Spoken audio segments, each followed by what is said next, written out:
ఓం నమో భగవతే శ్రీరామకృష్ణాయ. స్వామి వివేకానంద జీవిత గాథ. సంతానం కావాలనే తల్లి తండ్రుల హృదయపూర్వకమైన ఆర్తి, ప్రార్థన ఫలితంగా ఈ లోకంలోకి వచ్చేవాడు శ్రేష్ఠోత్తముడైన వ్యక్తిగా విరాజిల్లుతాడు.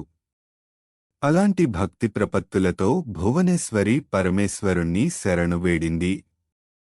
మొదట మగపిల్లవాడే జన్మించినప్పటికీ అతడు విగతజీవుడయ్యాడు. తరువాత వరుసగా 4 ఆడపిల్లలు పుట్టారు. అందుకే మగపిల్లవాడికోసం ఆమె ఆర్తితో పరమశివుణ్ణి ప్రార్థించింది. 1 సంవత్సరం అవిచ్ఛిన్నంగా ఆమె సోమవార వ్రతం అనుష్ఠించింది. వారి బంధువులలో ఒకరిని కాశీలో వెలసి ఉన్న వీరేశ్వర శివునికి సోమవారాలలో తన తరఫున విశేష పూజలు చేయమని కోరింది. ఈ విధంగా భువనేశ్వరి 1 సంవత్సర కాలంపాటు నిరంతరాయంగా జప, పూజ, పారాయణలతో తపోమయ జీవితం గడిపింది.